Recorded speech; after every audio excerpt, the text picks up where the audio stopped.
అమ్మవారి చూపులు ఎంత దిశల వరకు పడ్డాయో అంతవరకు దరిద్రములన్నీ తొలగిపోయి అందరూ ఆనందమును పొందారు. లక్ష్మీదేవి జన్మించింది. ఆనాడు పాలసముద్రం దగ్గర ఉత్సవం జరిగినట్టు జరుగుతోంది. నేను ఇక్కడ నమ్మి ఒక మాట చెప్తున్నాను. ఇవాళ ఈ ఘట్టాన్ని ఎవరు విన్నారో వాళ్ళకి కొన్ని కోట్ల జన్మలు తరమవలసిన దరిద్రం నశించిపోయింది. ఇది పరమ యథార్థం. అందుకని ఆ తల్లి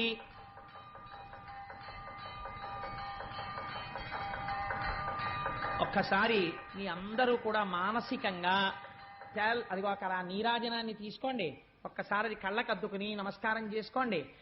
స్వామి త్రిమూర్త్యాత్మకమై దత్తాత్రేయుడై ఉన్నాడు.